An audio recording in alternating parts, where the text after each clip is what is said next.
கர்த்தருடைய பரிசுத்த நாமத்திற்கு ஸ்தோத்திரம். இந்த காலை வேளையிலே உங்களோடு சேர்ந்து ஆண்டவரை ஆராதிக்கவும் ஆண்டவருடைய செய்தியை பகிர்ந்து கொள்ளவும் கர்த்தர் கொடுத்த இந்த அருமையான ஸ்லாக்கியத்திற்காக நான் கர்த்தரை ஸ்தோத்திரிக்கின்றேன். பாஸ்டருக்கும் சபையில் உள்ள உங்கள் ஒவ்வொருவருக்கும் என்னுடைய நன்றியை தெரிவித்துக் கொள்கின்றேன். ஒரே யோடு நம்ம ஆரம்பிப்போங்களா? கேள்வி கேட்கலாம் இல்லைங்களா? நீங்கள் பதில் சொல்லுவீங்க இல்லைங்களா? சரி, வெரி குட். சரிங்க. எந்த ஒரு காரியத்தையும் குறித்து பயமே இல்லாதவர் யாராவது ஒருவர் இங்கே இருக்கீங்களா? எந்த ஒரு காரியத்தையும் குறித்து பயமே இல்லாத ஒருவர் யாராவது இங்கே இருக்கீங்களா?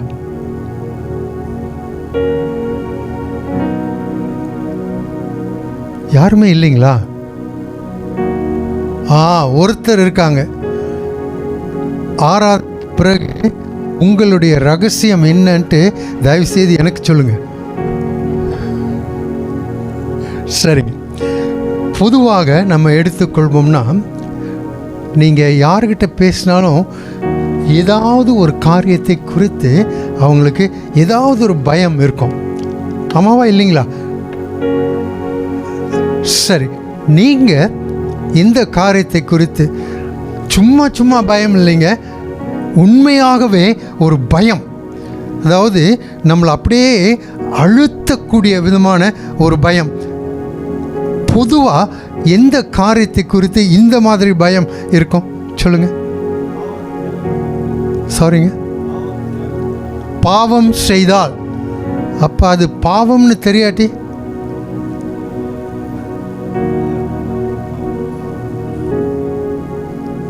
அதாங்க பாவம்னு தெரியாட்டி துணிஞ்சு செய்வாங்க இல்லைங்களா? வேற ஏதாவது பயம் சொல்லுங்க. இல்லை, கையை உயர்த்தினீங்க. அக்கௌண்ட் வருதான்னு பார்த்தீங்களா? சரி. மற்றவங்க யாரும் நம்முடைய அப்படியே அழுத்தக்கூடிய பயம். கொஞ்சம் சத்தமாக சொல்லுங்க.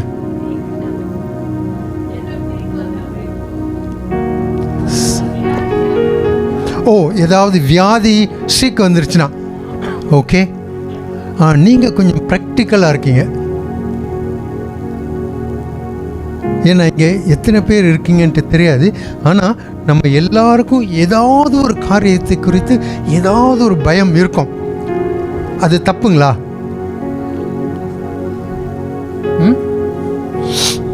தப்புங்களா அந்த மாதிரி பயப்படுறது? இல்லையா? அப்போ உங்களுக்கு விசுவாசம் ரொம்ப குறைவாக இருக்குது இல்லைங்களா? என்ன நினைக்கிறீங்க? பயப்படுகிறது தவறா? தவறு இல்லை. ஏன்? மனித இயல்பு. தமிழில் மட்டும் பேசினா போதும் இல்லைங்களா? No need to speak in English. Alright. சரி, மனித இயல்பு.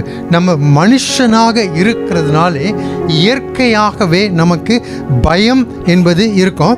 அது சூழ்நிலையை பொறுத்து எந்த அளவு அந்த பயம் இருக்கும் அப்படின்ட்டு நம்ம புரிந்து கொள்ள முடியும் இல்லைங்களா? முதல்ல வியாதி அப்படின்னா வியாதியையும் பொறுத்து இருக்குது இல்லைங்களா?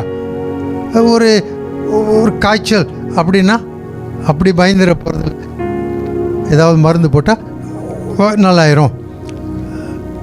ஹார்ட் அட்டாக் அப்படின்னு வந்துச்சுன்னா ரொம்ப பயந்துருவாங்க. அதை விட அதிகமாக பயப்படக்கூடிய இன்னொரு வியாதி இருக்குன்னு, கேன்சர்.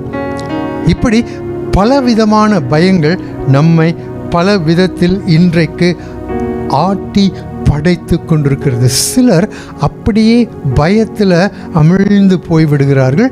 வேறு சிலர் இந்த பயத்தை மேற்கொள்ள கற்றுக்கொண்டிருக்கிறார்கள். வித்தியாசம் இருக்கா இல்லைங்களா இவங்க ரெண்டு பேருக்கும்? எப்படிங்க, என்ன வித்தியாசம்? பயம் இவர்களை அப்படியே அமிழ்த்தி போட்டு விடுகிறது. வேறு சிலர் பயத்தை மேற்கொள்ள கற்றுக்கொண்டிருக்கிறார்கள். என்ன வித்தியாசங்க? ஒருவர் அப்படியே ஹீஸ் அ விக்டிம் இல்லைங்களா, பாதிக்கப்பட்டு வெளியேற முடியாத நிலையில் இருக்கார். இன்னொருத்தர் அதிலிருந்து ஒரு வெளியேறும் வழியை கற்றுக்கொண்டிருக்கிறார் இல்லைங்களா. சரி,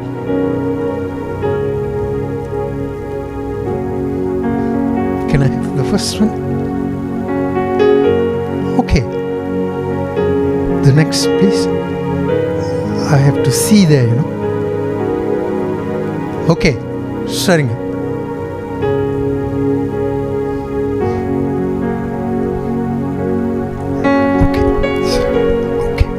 சரி, 2 சூழ்நிலைகளை உங்களுக்கு முன்பாக நான் வைக்கப் போகின்றேன். நீங்கள் சிந்திச்சு பாருங்கள். 1, 2 என்னுடைய வாழ்க்கையில் நடந்தது. பார்ப்போம். 1, ஒரு 10 வருஷத்துக்கு முன்ன திடீரென்று என்னுடைய மகன், அவனுக்கு அப்போ 27 வயசுங்க, 4 வயசில் திடீர்னு அவனுக்கு ஃபிட்ஸ் வந்துச்சு. ஃபிட்ஸ்னால் உங்களுக்கு தெரியும் இல்லைங்களா, காக்கா வலிப்புன்னு சொல்லுவாங்க. வந்துச்சு. ஒரு 4 வயசுலேருந்து ஒரு 27 வயசு வரைக்கும், அப்போ ஒரு 24 வருடம் ரொம்ப அதில் பாதிக்கப்பட்டு அதிகமான கவலை வருமா இல்லைங்களா. நல்லா இருந்த பையனுக்கு திடீர்னு ஃபிட்ஸ் வந்துருச்சுன்னா கவலை. இன்னொரு பக்கம் எப்படி இதை கையாளுவது, ஏன்னா மருந்து கொடுத்து ஃபிட்ஸ் நல்லாக்க முடியாது, அதுக்கு மருந்தே இல்லைங்க, கண்ட்ரோலில் வச்சுருப்பாங்க ஓரளவு. சரி, பரவாயில்ல, ரொம்ப நீண்டமாக போகக்கூடாது இந்த கதை. சரிங்க. பிறகு ஒரு 24 ஆண்டுகள் என்னோட தான் கூட இருந்தார். இதற்கு இடையில் மனைவியும் இறந்து போயிட்டாங்க. ஸோ அவனை பார்க்குறதுக்கும் யாரும் இல்லை வீட்டில். ஸோ வெளியே கொண்டு விட்டுட்டு அவங்கக்கிட்ட சொல்லிட்டு போகணும். சரி, இப்படியே இருந்து 27 வயசில் திடீர்னு அவர் இறந்து போயிட்டார். சரிங்களா. நீங்கள் பரிதாபப்படணுன்றதுக்காக நான் இதை சொல்லலைங்க. எப்படி நம்முடைய வாழ்க்கையில் வித்தியாசமான சூழ்நிலைகள் நமக்கு பயம், கலக்கம், வியாகுலம், வேதனை இவைகளை கொண்டு வரும் பொழுது எப்படி இந்த சூழ்நிலைகளில் நாம் தைரியமாக இருக்க வேண்டும் என்று நான் சொல்ல வரல. ஆனால் இப்படிப்பட்ட சூழ்நிலையிலே எப்படி ஆண்டவருடைய சமாதானம் நம்மை ஆட்கொள்ள வேண்டும் நான் சொல்ல, ஆட்கொள்ளும் என்பதை ஆண்டவருடைய வசனத்தின் அடிப்படையில் இன்றைக்கு நாம் பார்க்க போகிறோம். நீங்கள் விசுவாச குறைவாக இருக்கிறதுனால உங்களுக்கு இந்த மாதிரியான ஒரு நம்பிக்கை இல்லை அப்படின்ட்டு இதை காப்பாட் அப்படின்னு சொல்லுவாங்க. அதாவது பொறுப்பு ஏற்றுக்கொள்ளாத வார்த்தைகள். உங்களுக்கு விசுவாசம் இல்லை, அதனால தான் நீங்கள் இந்த மாதிரியான நம்பிக்கை உங்களுக்கு இல்லைங்க. சரி, நான் சொல்லி முடிச்சிடுறேன். 27 வயசில் திடீர்னு அவர் இறந்து போயிட்டார். ரொம்ப ரொம்ப கஷ்டப்பட்டோம், இல்லைன்னு நான் சொல்ல, கஷ்டப்பட்டோம். மனைவியும் இறந்து போயிட்டாங்க. அப்போ அவனை மற்றவர்களிடத்தில் கொண்டு விட்டு நான் ஊழியத்துக்கும் போகணும், அப்புறம் அவனையும் பார்த்துக்கணும். இப்படி மற்றவங்களை கேட்டு பார்த்துக்க சொல்லிட்டு தான் 27 வயசில் திடீர்னு இறந்து போயிட்டார். சரிங்களா. இது முதல் சூழ்நிலை. 2வது சூழ்நிலை, 3 ஆண்டுகளுக்கு ஃபாஸ்ட் ஃபார்வர்டு, 3 ஆண்டுகளுக்கு முன் திடீர்னு எனக்கு சாப்பிட முடியாமல் போயிடுச்சு. எந்த சாப்பாடாக இருந்தாலும் சரியாக போகாது. ஆகவே என்னுடைய அக்கா மகன் வீட்டில் நான் போய் தங்கியிருந்தேன். அவங்க ஏதாவது முயற்சி செய்து, ஏன்னா மனைவி இதற்கு மனைவி இறந்துட்டாங்க. ஸோ சாப்பிட்ணும் இல்லைங்களா, சமையலுக்கு யாரும் இல்லை. ஆகவே அவர் பார்த்துக்குவார், அவங்க மனைவியும் பார்த்துக்குவாங்கன்றதுனால நான் அவங்க வீட்டில் போய் அக்கா மகன் அவர் வீட்டில் தங்கியிருந்தேன். திடீர்னு ஒரு நாள் படுக்க போன நேரத்தில் ராத்திரியில் அவருக்கு பயங்கரமான ஒரு சத்தம் கேட்டுச்சு. அவர் பிறகு சொன்னார், பயங்கரமான ஒரு சத்தம் கேட்டுச்சு. வேகமாக ஓடி வந்து, நான் மேல் அறையில் இருந்தேன், அவர் கீழே இருந்தார். வேகமாக ஓடி வந்து பார்த்தப்ப டாய்லெட்டில் நான் கீழே விழுந்து கிடந்தேன். டாய்லெட்டுக்கு போனதில் மயக்கம் வந்து விழுந்துட்டுருக்கேன். அப்போ உடனே எடுத்துக்கொண்டு ஹாஸ்பிட்டலில் சேர்த்துட்டு டாக்டர் அவர்கிட்ட சொன்னாராம், பிரதர், உங்களுடைய நம்பிக்கைகளை நாங்கள் உயர்த்த விரும்பலை, don't want to raise your hopes high, ஆனால் இவர் பிழைப்பாரா இல்லையா என்று நிச்சயமாக எங்களால் சொல்ல முடியாது. 3 நாட்கள் ஐ ஹேட் டயபெட்டிக் கோமா. டயபெட்டிக் கோமான்னு தெரியும் இல்லைங்களா? எனக்கு டயபெட்டிஸ் இருக்கிறதுனால மயக்கம், அந்த மயக்கம் என்ன கோமாவில் கொண்டு போய் விட்டுருச்சு. அந்த காரணத்தினால நான் பிழைப்பது நிச்சயமான ஒரு காரியம் என்று டாக்டரால் கூட சொல்ல முடியல. 3 நாட்களுக்குள்ள அவர் கண் விழிச்சார்னா எங்களால் ஏதாவது சொல்ல முடியும், அது வரைக்கும் நாங்கள் ஒன்றும் சொல்ல முடியாது அப்படின்னு சொல்லிட்டாங்க. சரி, இதுக்கும் நான் இப்போ சொல்ல போகிற நம்ம தியானிக்க போகின்ற சத்தியத்துக்கும் என்ன சம்மந்தம்ன்று நீங்கள் யோசிக்கலாம். 3வது நாள் 3 நாள் ஒன்றுமே ஆகலைங்க, அப்படியே கோமாவில் தான் இருக்கேன் ஐசியூவில். 3வது நாள் திடீர்னு கண் விழித்தேன். அன்றைக்கு கண் விழித்து இன்றைக்கு வரைக்கும் தூங்காமல் தான் இருக்கேன். கர்த்தருக்கு ஸ்தோத்திரம், பிரைஸ் காட். இது டாக்டரே ஆச்சரியப்பட்டார். எதுக்காக நான் இதை சொல்கிறேன்னா, இந்த 3 நாட்களில் எங்களுக்கு தெரிஞ்ச ப்ரேயர் பார்ட்னர்ஸ், ப்ரேயர் வாரியர்ஸ், நண்பர்கள், இவர்கள் எல்லாம் சேர்ந்து ஆண்டவரிடத்தில் எனக்காக ஜெபித்தார்கள். இதெல்லாம் எனக்கு எப்படி தெரியும்னா, எல்லாம் நல்லாயிட்டு வந்த பிறகு என்னுடைய அக்கா மகன் என்கிட்ட சொன்னார். பல இடங்களில் அவருடைய ப்ரேயர் பார்ட்னர்ஸ், ப்ரேயர் வாரியர்ஸ் இவர்களிடத்தில் சொல்லியும் இவங்க எனக்காக ஜெபித்தார்கள். ஒரு முதல் சூழ்நிலை எங்களால் ஒன்றும் செய்ய முடியவில்லை. மகன் இறந்து போனார். வியாகுலம், கஷ்டம், பிரச்சனை, பிறகு கவலை, துக்கம், துயரம் இதெல்லாம் இருந்துச்சு. இவைகளின் மத்தியிலே அவனை பார்த்துக்கிட்டு இருந்தோம். ஆனாலும் அவனை உயிரோடுங்களா வைத்திருக்க முடியவில்லை. இந்த சூழ்நிலையில் ஜெபிச்சோம். ரொம்ப பேர் ஜெபிச்சாங்க அவனுக்காக. நிறைய ஊழியக்காரர்கள், அதாவது ஜெபம் பண்ணி ஆண்டவர் சுகம் கொடுக்கும் அப்படிப்பட்ட ஊழியர்களிடத்தில் கூட அவரை கொண்டுட்டு போனோம். ஆனாலும் அவர் சுகமாகவில்லை. ஆனால் இங்கே ஜெபிச்சார்கள். ஆண்டவர் விசேஷித்த முறையிலே அற்புதமாக God gave me a second chance at life.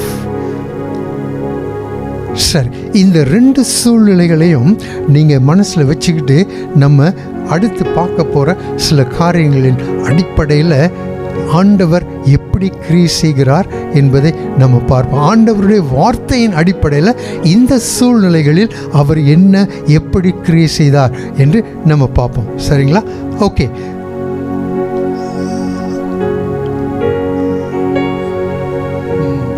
See from here. Okay. No more. Too small. I can't see. I have to follow the.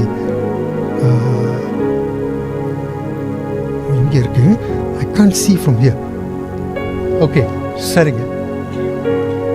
Maybe நீங்கள் எனக்கு வாசிக்கலாம். இந்த ஃபியருக்கு தமிழில் என்ன சொல்லுவோம்?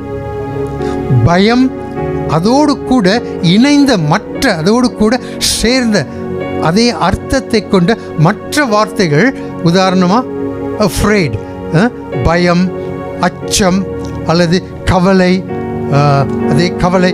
இந்த வார்த்தைகள் வேதாகமத்தில் குறைந்தபட்சம் 580 முறை பயன்படுத்தப்பட்டிருக்கிறது. அதை பார்க்கும் பொழுது உங்களுக்கு என்ன தோணுது? பயம், அச்சம், நடுக்கம், வியாகுலம், இந்த வார்த்தைகள் பொதுவாக வேதாகமத்திலே 580 முறை பயன்படுத்தப்பட்டிருக்கிறது. அப்படின்றால் என்ன தோணுது உங்களுக்கு?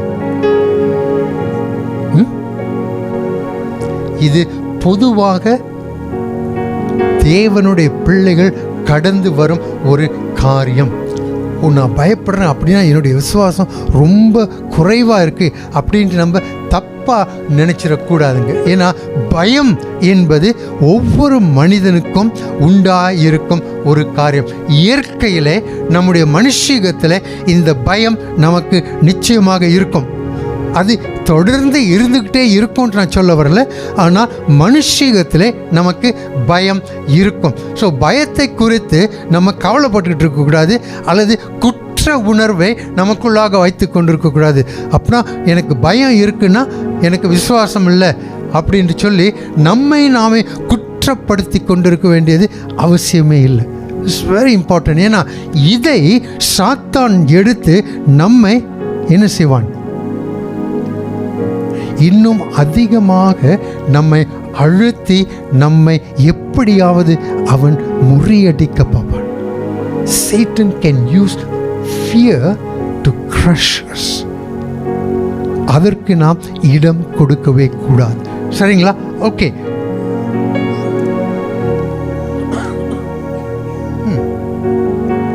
ஓகே, சரிங்க.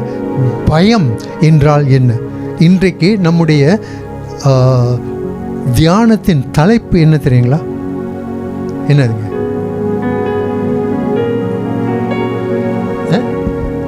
இன்றைக்கு நம்முடைய தியானத்தின் தலைப்பு என்னதுங்க? பயத்தின் மத்தியில் சமாதானம். முடியுங்களா? பயத்தின் மத்தியில் சமாதானம் வருமா? கற்பனையில் வரும் இல்லைங்களா? ஆனால் இதெல்லாம் செயல்முறை வாழ்க்கையில் அதெல்லாம் வராதுங்க. ஏங்க சும்மா நேரத்தை வீணடிச்சுக்கிட்டு இருக்கீங்க என்று அநேகர் நினச்சிக்கிட்டு இருக்காங்க. ஆனால் பயத்தின் மத்தியில் சமாதானம் உண்டு, கிடைக்கும். அதை நாம் அனுபவிக்க முடியும். எப்படி என்பதை இன்னும் கொஞ்ச நேரத்தில் நம்ம பார்த்துக்கிட்டே இருப்போங்க. சரிங்க, பயம் என்றால் என்ன? வாசிங்க யாராவது தமிழில். அங்கே எழுதியிருக்கு இல்லைங்களா பயத்துக்கு அர்த்தம்? பயம் என்பது உண்மையானதாகவோ அல்லது கற்பனையானதாகவோ இருக்கும் ஆபத்து, வலி அல்லது அச்சுறுதலை உணர்வதால் தூண்டப்படும் ஒரு தீவிரமான விரும்பத்தகாத உணர்ச்சி. இதில் திகில், பதட்டம் அல்லது பேரச்சம் ஆகியவை அடங்கும். ஓகே, தூண்டப்படும் ஒரு உணர்ச்சி பயம். இது இயற்கையாகவே நமக்கு வரும். ஏன்னா நம்ம எல்லாரும் மனுஷர்கள் இல்லைங்களா? ஆகவே அதுதான் பயம். அதாவது ஒரு ஒரு வேதனை, ஒரு கஷ்டம், ஒரு பிரச்சனை, ஒரு டேஞ்சர் வருது அப்படின்னா நமக்கு ஒரு பயம் வரும். சரிங்க, இப்படி பயம், அதனால ஏதாவது நன்மை உண்டா? சொல்லுங்க. இப்போ நெருப்பில் கையை வச்சா என்ன ஆகும்? சுற்றும் இல்லைங்களா? அப்போ நெருப்பில் கையை வைக்கிறது குறித்து ஒரு பயம் இருக்கு இல்லைங்களா? அதெல்லாம் இயற்கையான பயம் இல்லைங்க. அதெல்லாம் அந்த மாதிரி பயம்லாம் இருக்கக்கூடாதுங்க. அப்படிங்களா? சொல்லுங்க. அது சாதாரணமாக யாருக்குமே இருக்கக்கூடிய பயம் இல்லைங்களா? அப்போ இந்த மாதிரியான பயம் எந்த நன்மையை நமக்கு செய்கிறது? What purpose does fear serve? அன்றாட வாழ்க்கையில் இந்த மாதிரியான பயம் என்ன நன்மையை நமக்கு செய்கிறது? சொல்லுங்க. நம்மை பாதுகாத்து கொள்ள நாம் என்ன செய்ய வேண்டும் என்பதை நமக்கு அது உணர்த்துகின்றது. ஸோ பயம் என்பது தவறானது, அவசியம் இல்லாதது என்று தப்பாக நினைச்சிட வேண்டாம். பயம் நமக்கு தேவை. அதை காஷன் அப்படின்னு சொல்லுவாங்க இல்லைங்களா? எச்சரிக்கையோடு நாம் இருக்கும்படியாய் நம்மை தூண்டுகிறது. சரிங்களா? சரி, இப்போ நான் உங்களை ஒரு கேள்வி கேட்குறேன். முதல்ல நான் கேட்டேன், மறுபடியும் கேட்குறேன். நீங்கள், நான் எதை குறித்து அதிகமாக பயப்படுகிறோம்?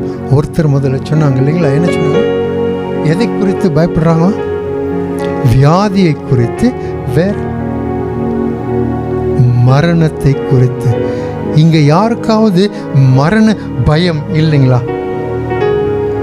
சொல்லுங்க. மரணத்தை குறித்த பயம் எனக்கு இல்லை அப்படின்ட்டு நிச்சயமா உறுதியா சொல்லக்கூடியவர்கள் யாராவது இருக்கீங்களா? யாருமே இல்லைங்களா? பாஸ்டர் காந்தன்ட்டு நான் கொஞ்சம் பேசணும். சரிங்க. ஏன் நம்முடைய வாழ்க்கையில் நீங்கள் எல்லாம் விசுவாசிகள் இல்லைங்களா? இல்லையா? அதுலேயும் சந்தேகம் இருக்குங்களா? ஆல்ரைட். விசுவாசிகளுக்கு மரணத்தை குறித்த பயம் இருக்குமா? ஏன் இருக்காதுங்க? இருக்கக்கூடாது, ஆனால் இருக்கு. வார்த்தைகளை கொண்டு நம்ம விளையாடல. we are not playing with words. இருக்கக்கூடாது, ஆனால் இருக்கு. அப்படிங்களா? ஏன் இருக்கக்கூடாது?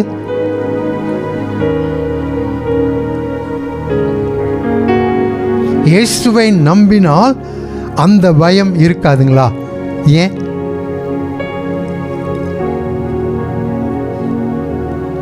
ஏன் இருக்காது?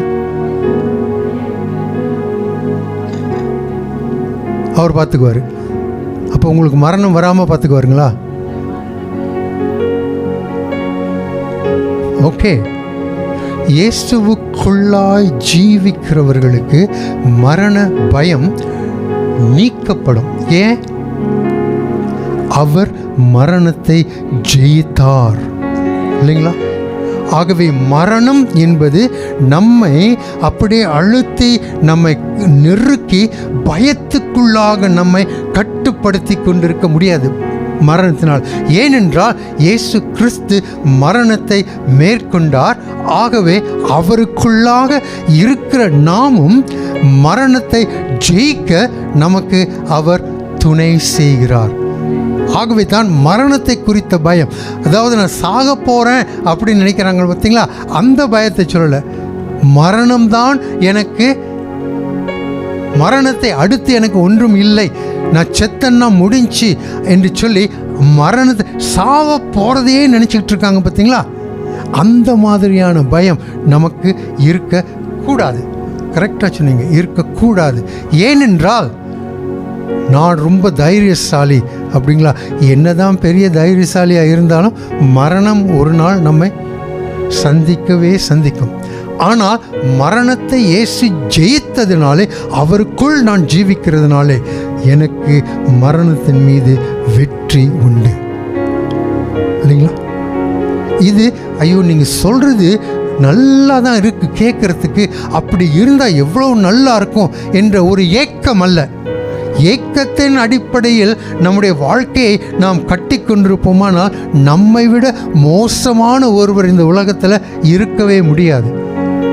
ஆனால் நம்முடைய விசுவாசம் எதில் கட்டப்படுகிறது? உங்களுடைய விசுவாசம், என்னுடைய விசுவாசம் எதில் கட்டப்பட்டிருக்கிறது? சத்தமா சொல்லுங்க, பயப்படாம சொல்லுங்க. ஒருத்தர் பைபிளை எடுத்து அப்படியே காமிச்சாரு, ஆனால் ஒன்றும் சொல்லலை. நம்முடைய விசுவாசம் சத்தியத்தில் கட்டப்பட்டிருக்கிறது இல்லைங்களா? ஏன்னா சத்தியம் நேற்றும் இன்றும் என்றும் மாறாதது இல்லைங்களா? By virtue of being truth, the word of God does not change. சத்தியம் சத்தியமாக இருக்கிறதுனாலே அது என்றைக்குமே மாறாது, அழியாது. இயேசுவா தான் சொன்னார் இல்லைங்களா, வானமும் பூமியும் அழிந்து போகும், ஆனால் என்னுடைய வார்த்தையோ என்றும் அழியாது. ஓகே, சரிங்க. ஆகவே இந்த பயம் என்பது நம்மை நாம் பாதுகாத்து கொள்ளும்படியாய் செயல்படவும் தீர்மானங்கள் எடுக்கவும் நமக்கு ஒரு காஷனாக இருக்கிறது. சரி, ஓகே. அதான் முதல்ல கேட்டேன், நீங்கள் அதிகமாக பயப்படுகிறது எதை குறித்து? என்று சொல்லி ஒவ்வொருத்தருக்கும் தெரியும் நம்ம எதை குறித்து அதிகமாக பயப்படுறோன்ட்டு. ரைட், தொடர்ந்து பார்ப்போம். சரி, அடுத்து எந்த மாதிரியான சர்க்கம்ஸ்டான்சஸ், சூழ்நிலைகள் நம்மை பயப்பட செய்கிறது? யோசிச்சு பாருங்க. நிறைய இருக்கு, நான் இங்கே 4 தான் கொடுத்துருக்கேன். எப்படிப்பட்ட சூழ்நிலைகள் நம்மை பயப்பட செய்கிறது?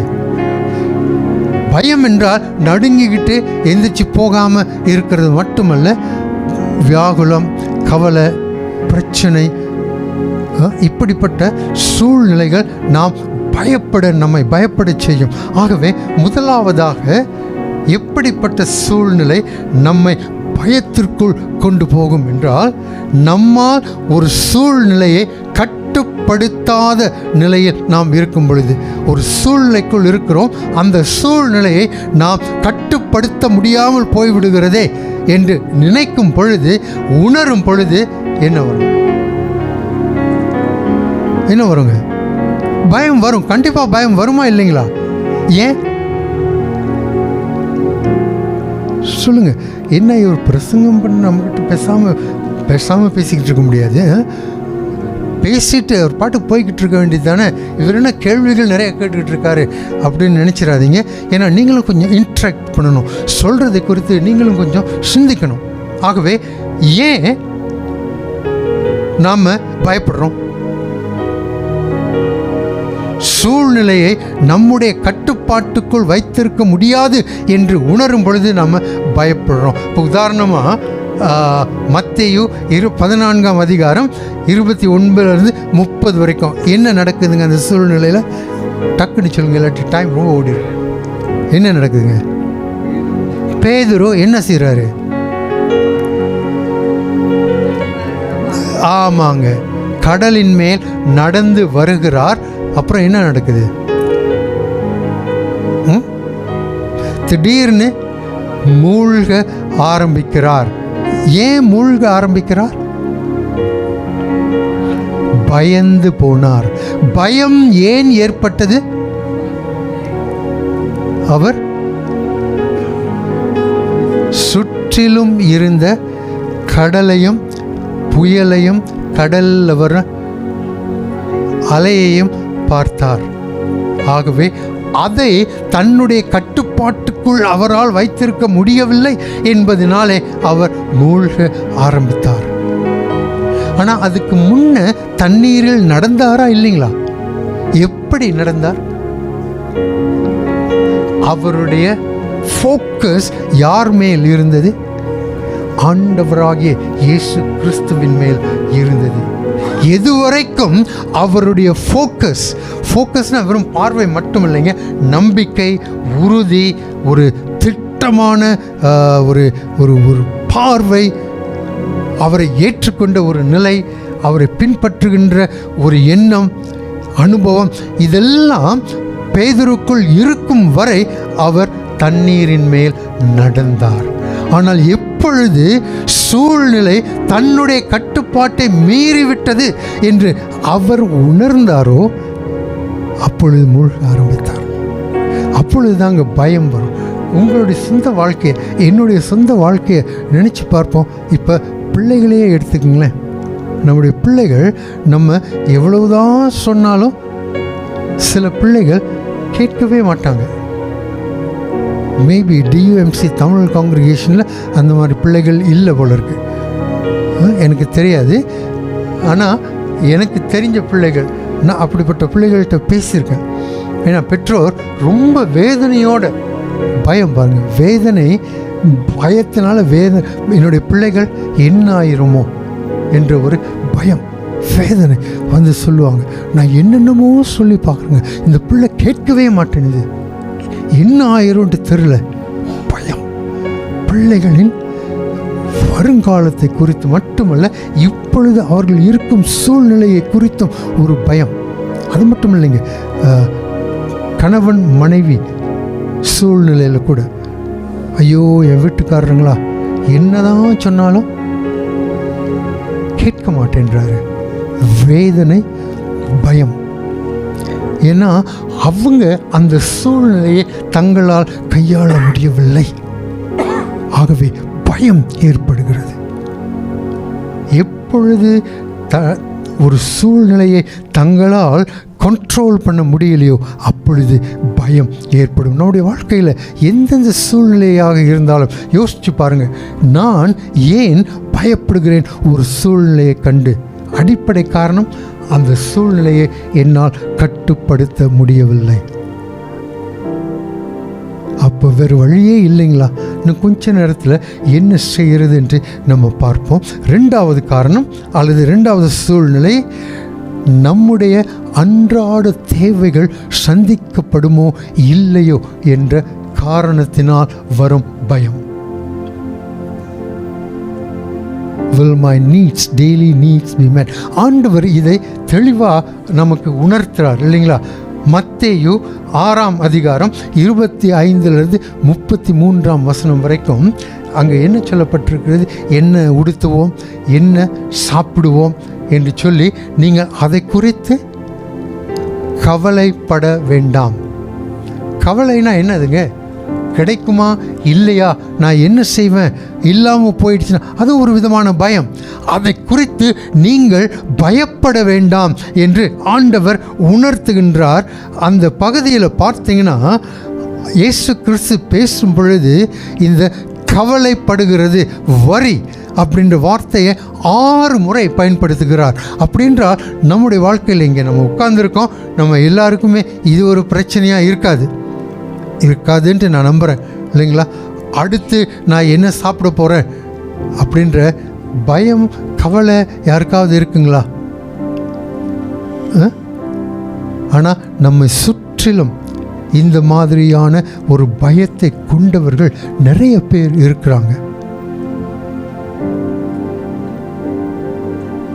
நீங்கள்லாம் கொடுத்து வச்சவங்கன்னு சொல்ல வந்தேன். ஆனால் கொடுத்து வச்சவங்கன்ற வார்த்தையை விட யூ ஆல் பிளெஸ்ட், ஆசீர்வதிக்கப்பட்ட ஜனம் இல்லைங்களா? ஆசீர்வதிக்கப்பட்ட ஜனம்னா வெறும் சரீரப்பிரகாரமான காரியங்கள் மட்டும் ஆசீர்வாதம் இல்லை, அதுவும் ஆசீர்வாதம் தான். ஆனால் அதற்கு மேலாக ஆண்டவருக்குள்ளாக நிலைத்திருக்கும் பொழுது அதனால் வரும் ஆசீர்வாதங்கள், சமாதானம், சந்தோஷம்,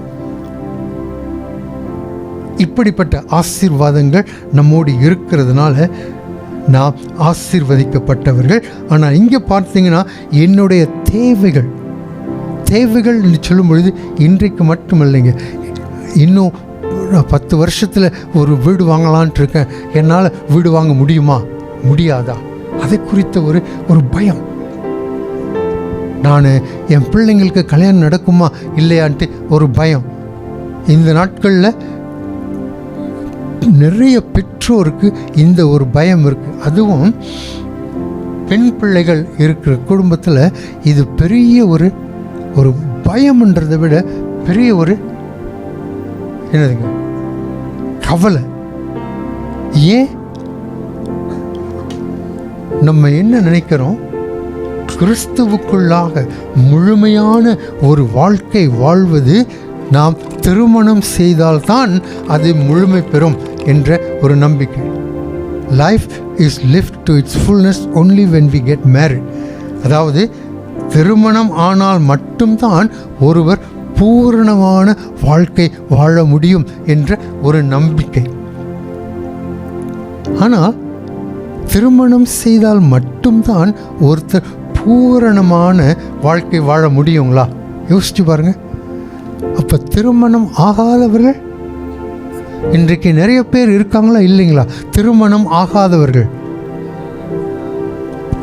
பூரணமான, சந்தோஷமான, பிரயோஜனமான, ஆசீர்வாதமான ஒரு வாழ்க்கை வாழ்கிறார்களா இல்லையா? அந்த பூரணம் எங்கிருந்து வருதுங்க?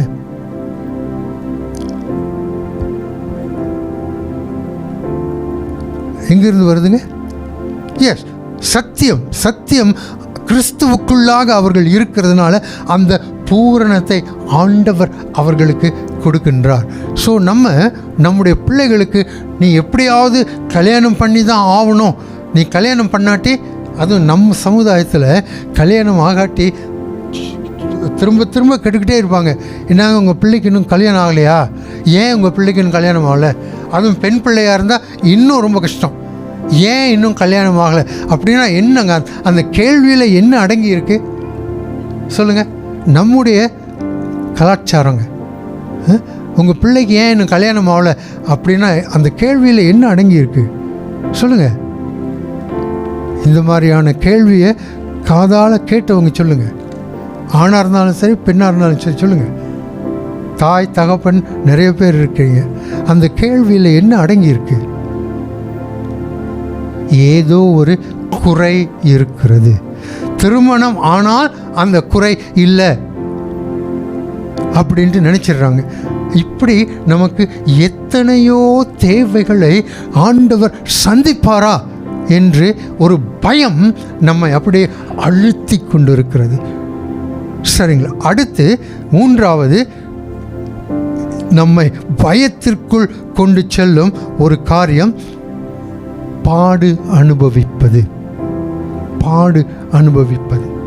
இந்த நாட்டில் நம்ம பாடு அனுபவிக்கிறோமா இல்லைங்களா? இது நான் கிறிஸ்தவர்களிடத்தில் கேட்குறேன். இப்போ நான் சொல்கிறதெல்லாம் கிறிஸ்தவர்களிடத்தில் தான் கேட்டுட்ருக்கேன். பாடு அனுபவித்து கொண்டு இருக்கிறோமா இல்லைங்களா? சொல்லுங்க, அனுபவிக்கிறோமா?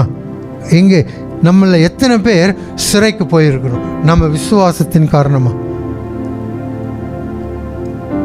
நம்ம கேட்குறது விளங்குதுங்களா? நம்முடைய விசுவாசத்தின் காரணமாய் நாம் பிடிக்கப்பட்டு சிறையில் அடைக்கப்பட்டு இருக்கிறோமா? இப்படிப்பட்ட அனுபவத்தை கடந்து வருகிற ஒரு சிலரை சொல்லுங்க, எந்த நாட்டில் இருக்காங்க சொல்லுங்க? அவர்களுடைய விசுவாசத்தின் காரணமாய் அவர்கள் பிடிக்கப்பட்டு சிறையில் அடைக்கப்பட்டிருக்கிறார்கள், உபத்திரவப்பட்டு கொண்டிருக்கிறார்கள். எந்த நாடுகள் சொல்லுங்க? ஒரு நாடு கூட தெரியாதா? Okay, China. வேற? அப்போ நீங்கள் இந்தியாவை பற்றி ஒன்றுமே படிக்கிறது இல்லைங்களா? சொல்லுங்க. நம்முடைய சொந்தக்காரர்கள் எத்தனையோ பேர் ஆண்டவருக்குள் உண்மையாக விசுவாசம் உள்ளவர்களாக உத்தமமாக வாழ்கின்றதுனாலே என்ன செய்கிறாங்க? அவங்கள உபத்திரவத்திற்குட்படுத்துகிறார்கள், அவர்களை பிடித்து ஜெயிலில் போடுறாங்க, அவங்கள அடித்து அவங்கள துன்பப்படுத்துகிறார்கள். இதெல்லாம் இந்தியாவில் நடந்துக்கிட்டு இருக்குங்க. நடக்குதா இல்லையா? எப்படி நம்ம தெரியாமல் இருக்கோம்? Be a global Christian. உலக பிரகாரமாக, அதாவது உலகம் முழுவதும் கிறிஸ்தவர்களுக்கு என்ன நடக்கிறது என்பதை அறிந்து கொள்ளுங்கள். அறிந்து கொண்டு மனதில் மட்டும் அதை வைத்துக்கொண்டு இல்லாதபடி என்ன செய்யலாம்? அவர்களுக்காக ஜெபியுங்கள். Be a praying Christian. ஆண்டவரே, உமக்காக உம்மில் அவர்கள் வைத்திருக்கும் விசுவாசத்தின் நிமித்தம் இப்படி பாட அனுபவிக்கிறார்களே, ஆண்டவரே அவர்களை சந்தியும், அவர்களுக்கு விடுதலையை தாரும். அவர்கள் எந்த சூழ்நிலையில் இருந்தாலும் ஆண்டவரே உம்மை அவர்கள் காட்டி கொடுக்காதபடி, விசுவாசத்திலிருந்து விலகி விடாதபடி அவர்களை நீர் காத்துக்கொள்ளும் என்று சொல்லி அவர்களுக்காக அட்லீஸ்ட் ஜெபிக்கலாம். பாருங்க, இல்லைங்களா? அப்படி இன்றைக்கு நிறைய பேர், அதாவது பாடு அனுபவிப்பதை குறித்து ஒரு பயம். People want a comfortable Christianity. வசதியான கிறிஸ்தவத்தை தான் இன்றைக்கு அநேகர் தேடிக்கொண்டிருக்கிறார்கள்.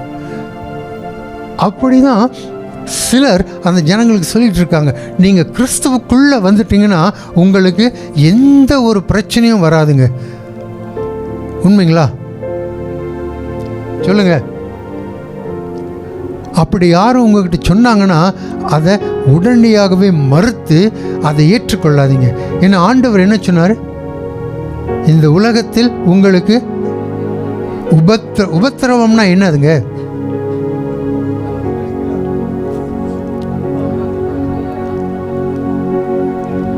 டிஃபிகல்ட்டிஸ்ங்களா, பிரச்சனைகளா, கஷ்டங்களா? உபத்திரவம்னா அடிப்படை அர்த்தம் என்னன்னா, இந்த உபத்திரவம் என்ற வார்த்தைக்கு விசுவாசத்தின் நிமித்தம், விசுவாசத்தை ஏற்றுக்கொள்ளாத, மறுத்து அதை எப்படியாவது தடை செய்ய விரும்புகிறவர்கள், நமக்கு விசுவாசத்தில் உள்ளவர்களுக்கு கொண்டு வரும் பிரச்சனைகள், போராட்டங்கள். இதுதாங்க உபத்திரவம். இங்கிலீஷில் சொல்லுவாங்க, don't trouble trouble until trouble troubles you. விளங்குது இல்லைங்களா? Don't trouble trouble until trouble troubles you. தமிழில் அது மொழிபெயர்த்து சொல்லுங்க யாராவது.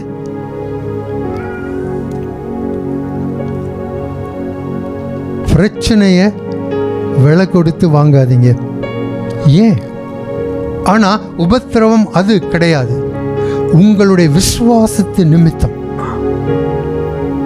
நீங்கள் இயேசுவுக்காய் ஜீவிக்க விரும்புகிற உங்கள் ஒரு உறுதியை எதிர்த்து உங்கள் மத்தியிலே, உங்கள் வாழ்க்கையிலே கொண்டு வரப்படும் பிரச்சனைகள், போராட்டங்கள், இதுதான் உபத்திரவம்.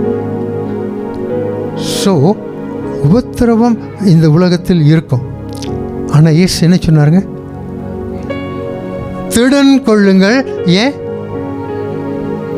உலகத்தை நான் ஜெயித்தேன். அவர் போராட்டம், கவலை, வியாகுலம் வராதுன்னு சொல்லலைங்க. தட் வுட் பி மிஸ்லீடிங் இல்லைங்களா? தவறாக போதிக்கிறதா போயிடுவது. ஆனால் அவர் என்ன சொன்னார்? திடன் கொள்ளுங்கள், தைரியமாக இருங்கள். பயத்துக்கு நேர் மாறான வார்த்தை என்னதுங்க? திடன் கொள்ளுங்கள். ஏன்? நான் உலகத்தை ஜெயித்தேன். உங்களுக்கு பிரச்சனைகளை, போராட்டங்களை, இந்த வியாகுலங்களை, உபத்திரவத்தை கொண்டு வருவது இந்த உலகம். உலகம் என்று சொல்லும் பொழுது இந்த பூரான உலகத்தை அவர் சொல்லவில்லை. அதாவது அவருக்கு எதிராக இருக்கிறவர்கள் உங்களுக்கு உபத்திரவத்தை கொண்டு வருகின்றார்கள். ஆனால் அவைகளை இந்த உலகத்தை நான் ஜெயித்தேன். ஆகவே இயேசு கிறிஸ்துவின் மூலமாக நமக்கு வெற்றி உண்டு. இன்றைக்கு அநேக நாடுகளில் இந்த உபத்திரவத்தின் காரணமாக உயிருக்கு பயந்து அநேக கிறிஸ்தவர்கள் வாழ்ந்து கொண்டிருக்கிறார்கள். இந்தியா ஒரு உதாரணம். கம்யூனிஸ்ட் நாடுகள், முஸ்லிம் நாடுகள் இன்னொரு உதாரணம். இன்றைக்கு நிறைய முஸ்லிம் நாடுகளில் பயங்கரமான உபத்திரவம் இன்றைக்கும் தொடர்ந்து காணப்படுகின்றது. பயங்கரமான உபத்திரவம். எந்த விதமான பயங்கரமான சொல்லும் பொழுது எப்படிப்பட்ட உபத்திரவம்? அரெஸ்ட் பண்ணி ஜெயிலில் போட்டுருவாங்க. ஜெயிலில் அவர்களுக்கு அடி, ஒழுங்காக உணவு கொடுக்காதது, இப்படிப்பட்ட காரியங்கள் நடந்து கொண்டிருக்கிறது. நீங்கள் கேட்கலாம், உங்களுக்கு இதெல்லாம் எப்படிங்க தெரியும், எங்கேயாவது படிச்சிங்களான்ட்டு. இல்லைங்க, நான் கொஞ்ச காலம் ஓப்பன் டோர்ஸ் அப்படின்ற ஒரு ஊழியத்தில் இருந்தேன். ஓப்பன் டோர்ஸ் பாடு அனுபவிக்கும் அல்லது உபத்திரவத்தை அனுபவிக்கும் திருச்சபைகள் மத்தியில் செய்யப்படும் ஊழியம். அப்படிப்பட்ட நாடுகளுக்கு நான் போயிருக்கின்றேன். அங்குள்ள மக்களை சந்தித்திருக்கிறேன். அவர்களோடு பேசி இருக்கிறேன். அவர்கள் இப்படி தான் சொல்வார்கள்.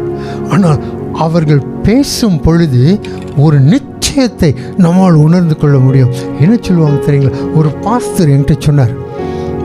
சீனா தேசத்துக்கு போயிருந்தப்ப அங்கே ஒரு பாஸ்டரை சந்தித்து அவரோட பேசும் பொழுது அவர் சொன்னார், பிரதர் ப்ரே ஃபார் அஸ், எங்களுக்காக ஜெபிங்க. நாங்கள் உபத்திரவத்திற்குட்பட்டிருக்கிறோம், ஆனால் எங்கள் மீது பரிதாபப்பட வேண்டாம். Do not feel pity for us. எங்கள் மீது பரிதாபப்பட வேண்டாம். உபத்திரவங்க 22 வருஷம் ஜெயிலில் இருந்தவர் இந்த பாஸ்டர். அவர் சொல்றாரு, எங்களுக்காக பரிதாபப்பட வேண்டாம், எங்களுக்காக ஜெபிங்க. ஏன்னா உபத்திரவம் எங்களுக்கு நல்லதை செய்திருக்கிறது. நம்மளால் சொல்ல முடியுங்களா?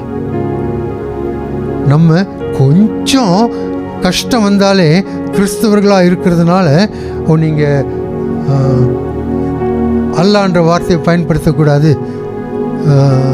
அப்புறம் எருசலேமுக்கு பதில் பைத்துல் முக்காடிஸ்னு சொல்லணும் அப்படின்லாம் வந்தது. அதுவே எங்களுக்கு பெரிய போராட்டங்க. அல்லான்ட்டு நாங்கள் சொல்லக்கூடாது, அதுதான் நமக்கு போராட்டம் நம்ம நினச்சிட்றோம். ஆனால் இவர்களோ 22 வருஷம் ஜெயிலில் வைக்கப்பட்ட பாஸ்டர் இவர்.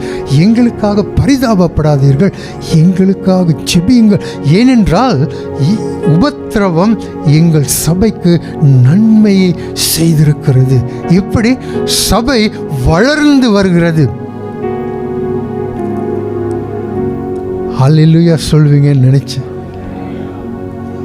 உபத்திரவத்தின் பலனாக சபை வளர்ந்து வருகிறது.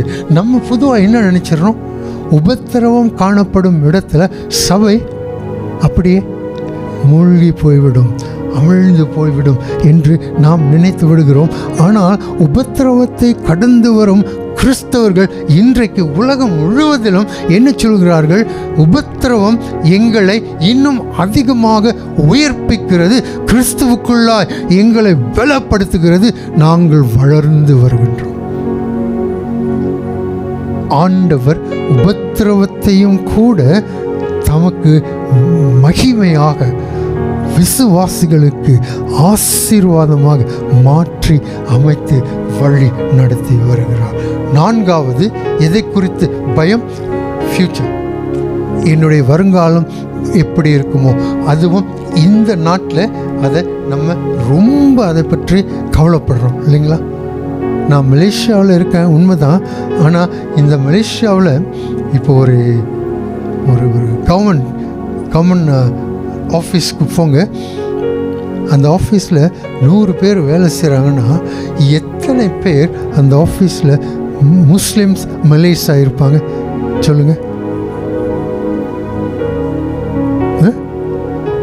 95 பேராவது முஸ்லிம்ஸ் மலாய்க்காரராக இருப்பாங்க இல்லைங்களா. இந்த 5 பேர் யாராக இருப்பாங்க?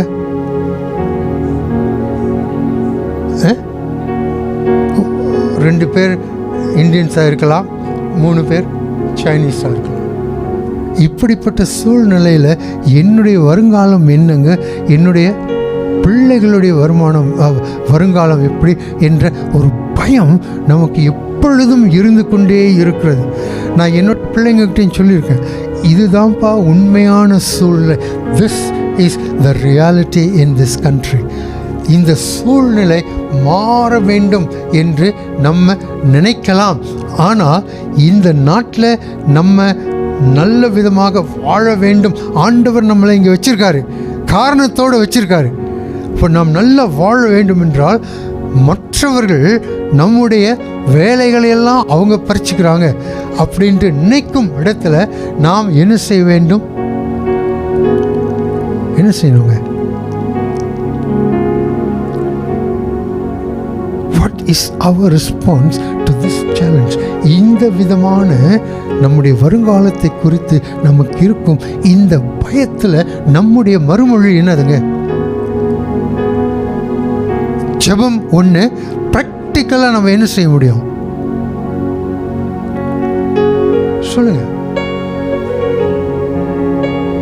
Do your best in your studies.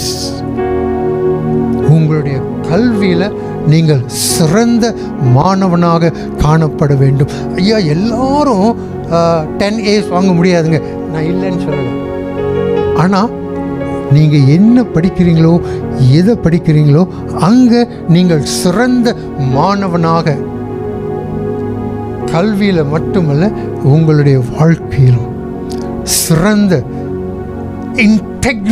Integrity உள்ள ஒரு மாணவனாக நீங்கள் காணப்படும் பொழுது உங்களுடைய வருங்காலத்தில் உங்களுக்கு ஒரு நிச்சயம் இருக்கும்.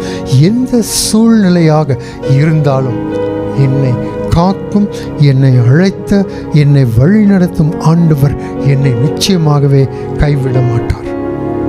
ஸோ வருங்காலத்தை குறித்து நாம் பயப்பட வேண்டியதில்லை.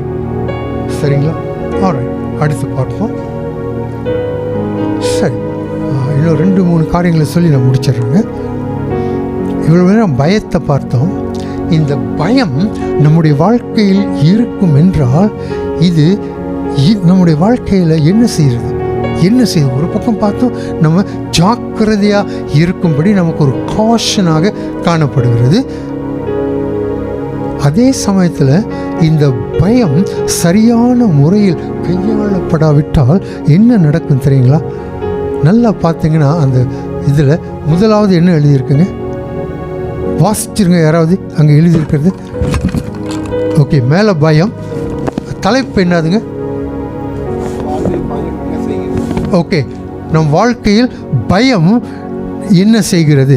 ஓகே, முதலாவது பயம், அடுத்தது பின்வாங்கு, நம்மை பின்வாங்க செய்கிறது. We retreat in the face of fear. இல்லைங்களா? நம்மை பின்வாங்க செய்கிறது. ரெண்டாவது சுய பாதுகாப்பு. சுய பாதுகாப்பு அப்படின்னா என்னதுங்க? நம் பின்வாங்கும் பொழுது நம்ம மற்றவங்களோட போராடுறோங்களா? இல்லை, என்ன செய்வோம்? நம்முடைய நன்மைகளை நம்ம பாதுகாத்து கொள்றதுக்கு சுய பாதுகாப்பில் நம்ம போயிடுவோம், இல்லைங்களா? We will try to defend ourselves. We will try to look after our own interest. நம்முடைய நன்மைகளை மட்டும் கவனிக்கக்கூடிய ஒரு நிலையில் நாம் பின்வாங்கி போய்விடுவோம். அதன் விளைவாக என்ன நடக்கிறது? பார்வை இழப்பு. விஷன், பார்வைன்னு சொல்றதை விட விஷன் என்னதுங்க? இன்னொரு வார்த்தை சொல்லுங்க. தரிசனம். தரிசனத்தை இழந்து விடுவோம். தரிசனத்தை இழந்து விடுவோம். நான் கிறிஸ்தவர்களிடத்தில் பேசுறதுனால தான் தரிசனம்ன்ற வார்த்தையை இங்கே பயன்படுத்தியிருக்கேன். we lose vision. நமக்கு இருக்கும் விஷன் என்னதுங்க? what is the God given vision to us? அவருக்காக வாழ வேண்டும், அவரை மற்றவர்களுக்கு அறிமுகப்படுத்த வேண்டும், அநேகரை கிறிஸ்துவின் ராஜ்யத்திற்குள் கொண்டு வர வேண்டும். இதாங்க நம்முடைய விஷனாக இருக்க வேண்டும், இல்லைங்களா? இல்லையா? இல்லாட்டி நம்ம சுயநலவாதிகள் ஆயிடுவோங்க. உலகத்தில் போதுமான சுயநலவாதிகள் இருக்காங்க, நம்மளும் அந்த கூட்டத்தில் சேர வேண்டாம். ஆனால் பயம் நம்மை ஆட்கொள்ளும் பொழுது இந்த சூழ்நிலைக்குள் தான் போய்விடுவோம். சுயத்தை பாதுகாத்துக் கொள்வது, அதனால் நம்ம நம்முடைய நன்மைக்காக நம்ம போராடணும், கஷ்டப்படணும், உழைக்கணும் அப்படின்னு சொல்ல. ஆனால் சுயத்தை மட்டும் நான் நல்லா இருக்கணும் அப்படின்னு நினைக்கிறது தாங்க செல்ஃப் ப்ரிசர்வேஷன். சுயத்தை மட்டும் பாதுகாத்துக் கொள்வது.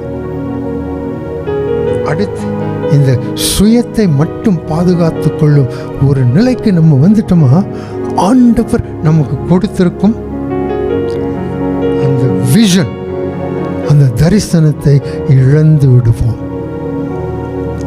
வேதம் என்ன சொல்லுதுங்க? ப்ராவர்ப்ஸ் 29:18 யாராவது டக்குன்னு எடுத்து வாசிச்சிருங்க. எஸ், எங்கே தரிசனம் இல்லையோ அங்கே ஜனங்கள் சீர்கெட்டு போகிறார்கள், இல்லைங்களா? எங்கே தரிசனம் இல்லையோ, இந்த தரிசனம் என்பது ஆண்டவர் வெளிப்படுத்தி இருக்கும் உண்மை. இந்த தரிசனம் இல்லாத இடத்திலே ஜனங்கள் சீர்கெட்டு போகிறார்கள். அதுதாங்க நமக்கு ஏற்பட்டுரும். நமக்குள்ளாக மட்டும் நம்ம நல்லா இருக்கணும் என்று சொல்லி நாம் செல்ஃப் ப்ரிசர்வேஷன் மோடில் போகும் பொழுது தரிசனத்தை இழந்து விடுவோம். தரிசனத்தை இழந்து போகும் பொழுது நாமே அழித்து கொள்ளுகிறோம்.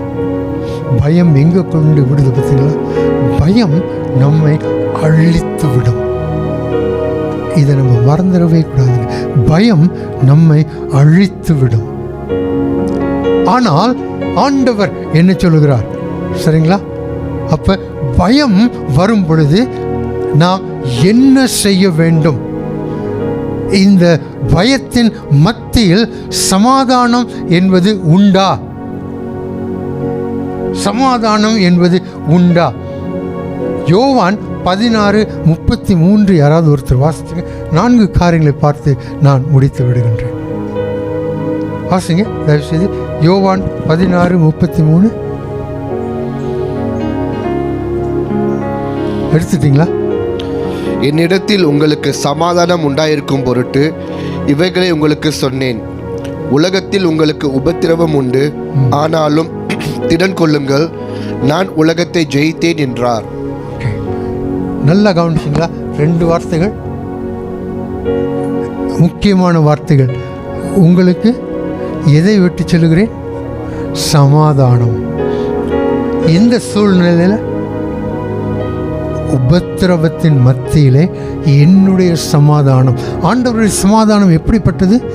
மனிதனால் கொடுக்க முடியாததும் அதை யாருமே நம்மிடத்திலிருந்து எடுக்க முடியாததுமான அவருடைய தெய்வீக சமாதானம். இதை கேட்குறதுக்கு ரொம்ப நல்லா இருக்குது இல்லைங்களா? ஐயா, உங்களுக்கு என்ன தெரியும்? நாங்கள் படுற கஷ்டம், நாங்கள் சந்திக்கிற வேதனை, எங்களுடைய பயங்கள் எல்லாம் உங்களுக்கு என்ன தெரியும் என்று நீங்கள் நினைக்கலாம். நீங்கள் வந்தீங்க, ஒரு அரை மணி நேரம் பேசிட்டு நீங்கள் போயிடுவீங்க. நீங்கள் அடுத்து எப்போ வருவீங்கன்ட்டு யாருக்குமே தெரியாது. ஸோ உங்களுக்கு என்ன? ஐயா, பயம் எனக்கும் இருக்குங்க.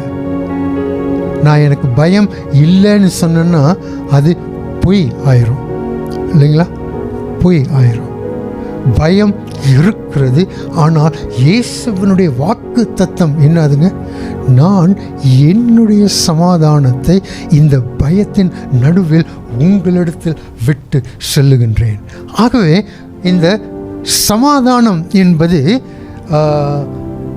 கவலை அல்லது போராட்டங்கள் அல்லது உபத்திரவங்கள் இவை இல்லாத நிலை அல்ல. அது சமாதானம் கிடையாது. சமாதானம் என்றால் என்ன? இப்படிப்பட்ட சூழ்நிலைகளிலே எப்படி உறுதியாய், உண்மையாய், பிராக்டிக்கலாக நாம் நம்முடைய வாழ்க்கையை கிறிஸ்துவுக்கு மகிமையாக வாழ்வது, அதுதாங்க சமாதானம். நம்ம என்ன நினைக்கிறோம்? we think peace is the absence of conflict இல்லைங்களா? சமாதானம்னா போராட்டம் இருக்கக்கூடாது, அதான் சமாதானம்ட்டு இல்லைங்க. சமாதானம் இருக்குது அப்படின்னா போராட்டங்கள் இருக்கும். இப்போ நமக்கு தெரியும், ஈரான் அமெரிக்காவுக்கு நடக்கின்ற போர், எப்படியாவது சமாதானத்தை கொண்டு வரணும் அப்படின்ட்டு பலர் முயற்சி செஞ்சுக்கிட்டு இருக்காங்க. ஆனால் சமாதானம் வருமா இல்லையா என்று யாருமே சொல்ல முடியல. அப்படிப்பட்ட ஒரு நிலை சமாதானம் என்று சொல்ல முடியாதுங்க. உண்மையான சமாதானம் என்ன?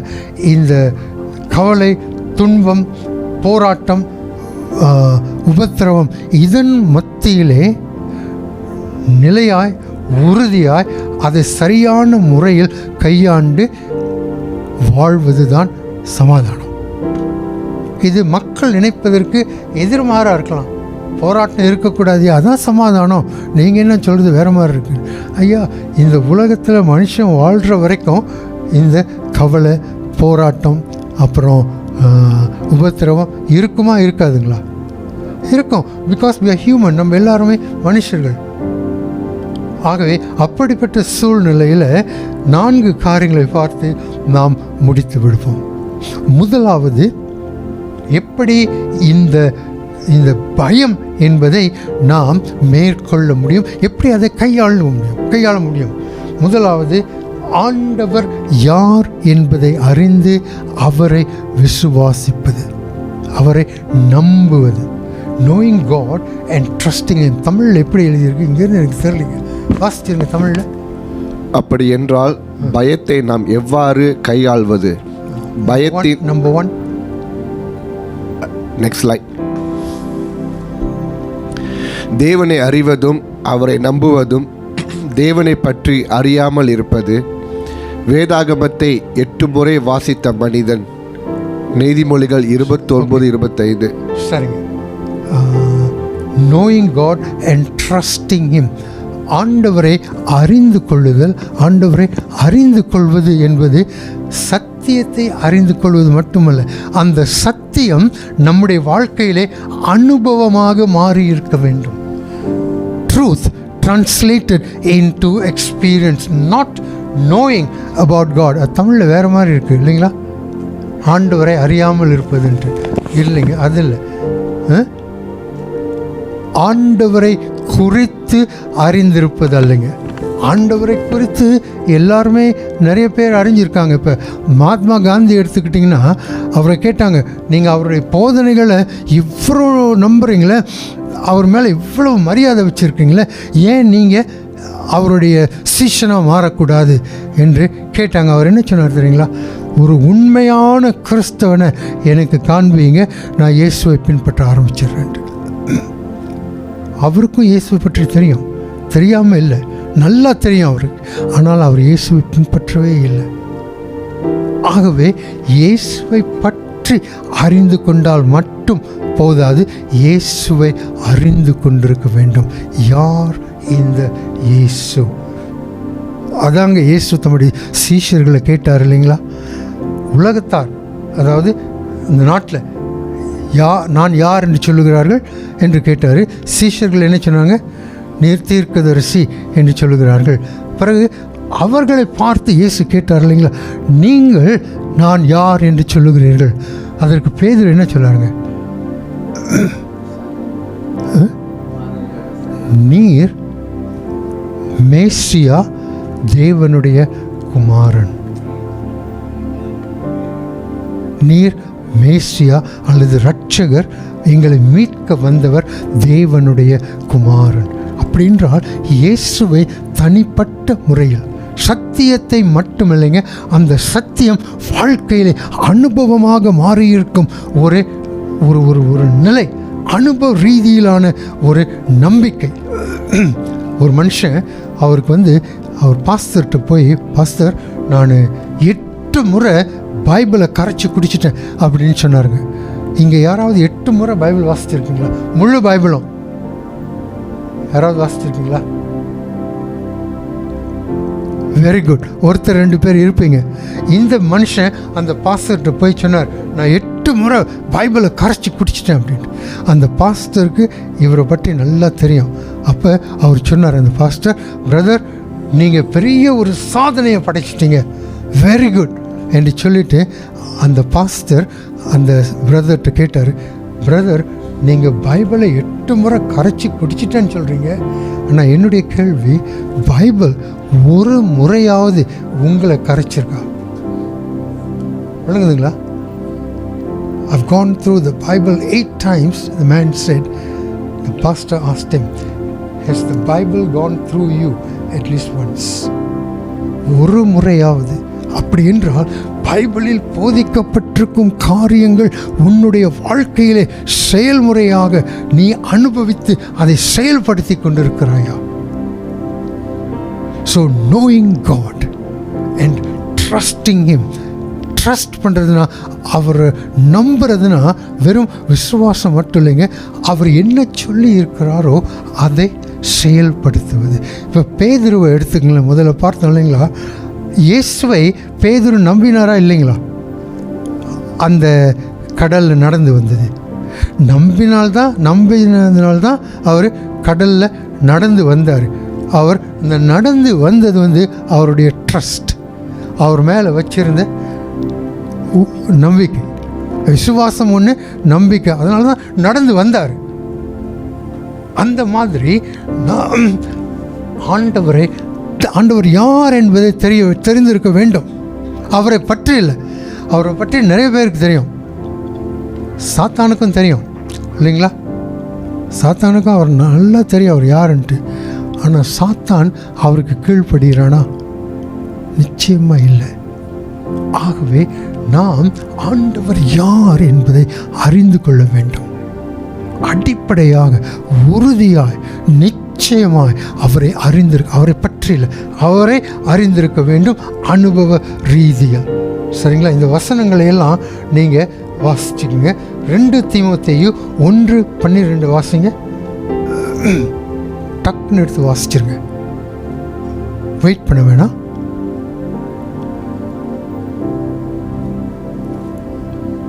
யாராவது எடுத்துட்டு அவங்க வாசிங்க.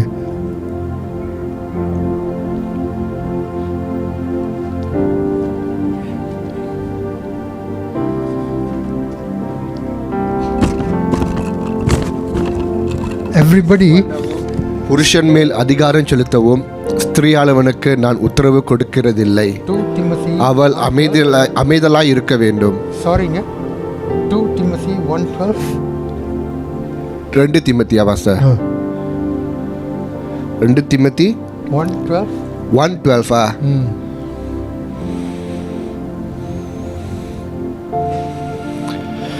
அது நிமித்தம் நான் இந்த பாடுகளையும் அனுபவிக்கிறேன், ஆயினும் நான் வெட்கப்படுகிறதில்லை.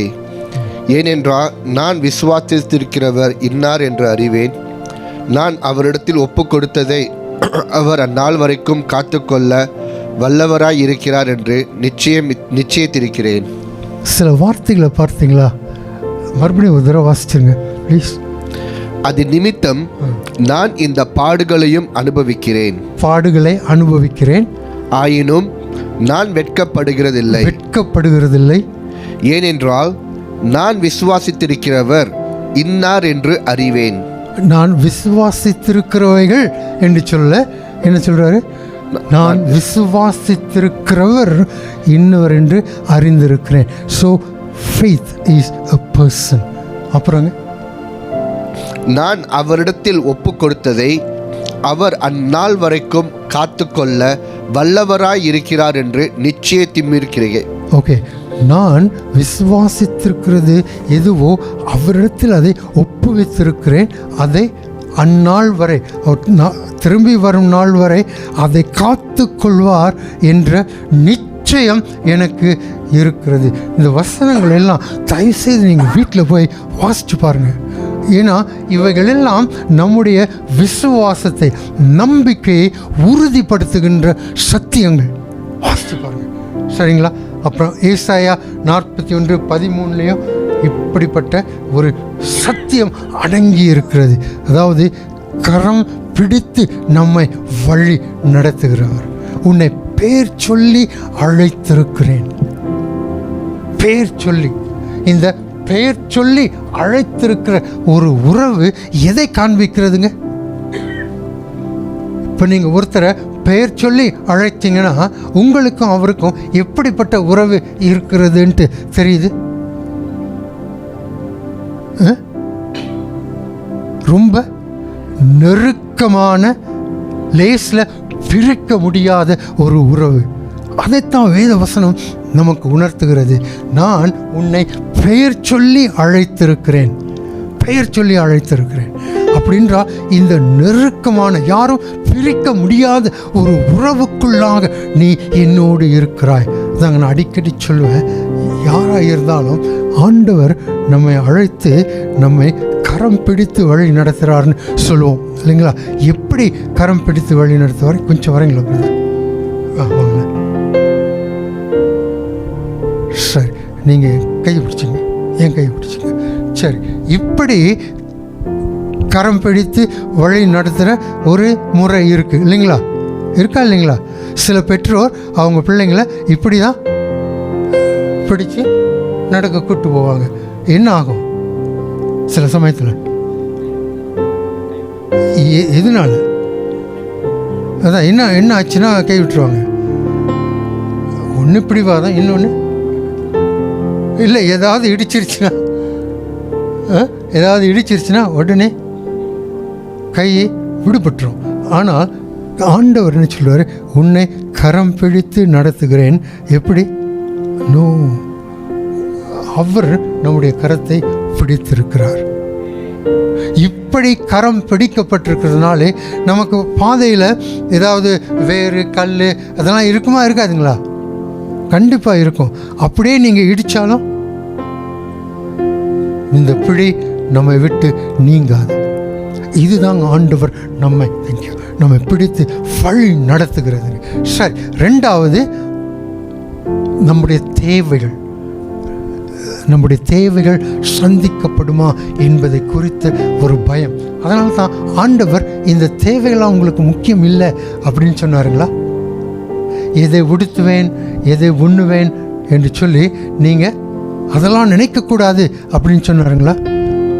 Jesus is very practical. அநேகர் அதை பார்க்க மாட்டேன்றாங்க. Jesus is very practical. அதாவது நம்முடைய அன்றாட தேவைகளை அறிந்தவராக இருக்கிறதுனால தான் he addresses that need. என்ன சொல்றாரு வாசிங்க, மத்தேயு 6:33. முதலாவது தேவனுடைய ராஜ்யத்தையும் நீதியும் தேடுங்கள், அப்பொழுது இவைகள் எல்லாம் உங்களுக்கு கூட கொடுக்கப்படும். இவைகள் எல்லாம்னா என்னதுங்க? உங்களுக்கு இதெல்லாம் தேவையில்லைன்ட்டு சொல்லலை இல்லைங்களா? இவைகள் எல்லாம் என்று அந்த சூழலில் கான்டெக்ஸ்டில் பார்த்தீங்கன்னா, எதை உடுத்துவேன், எதை எங்கு தங்கி இருப்பேன், எதை சாப்பிடுவேன் என்ற அன்றாட தேவைகளை ஆண்டவர் என்ன சொல்கிறாரு, உங்களுக்கு இவை தேவையாக இருக்கிறதுனாலே நீங்கள் போய் அதை தேடுங்க அப்படின்னு சொன்னாருங்களா? என்ன சொல்கிறாரு? முதலாவது அதை தேடாதீங்கன்னு சொல்லலை. முதலாவது எதை தேடுங்க? தேவனுடைய ராஜ்யத்தையும். தேவனுடைய ராஜ்யம்னா என்னதுங்க? தேவன் அல்லது இயேசு கிறிஸ்து ஒரு மனிதனுடைய வாழ்க்கையில் ஆளுகை செய்யும் ஒரு நிலை. The Lord Jesus is the Lord of my life. இயேசு கிறிஸ்து என்னுடைய இரட்சகர், என்னை ஆளுகை செய்கிறவர். இதாங்க தேவனுடைய ராஜ்யம். அதை தேடுங்கள். நான் உங்களுடைய வாழ்க்கையிலே ஆளுகை செய்கிறவராக இருக்கிறேன், அதே சமயத்தில் என்னுடைய நீதியையும் தேடுங்கள், அப்பொழுது இவைகள் எல்லாம் உங்களுக்கு.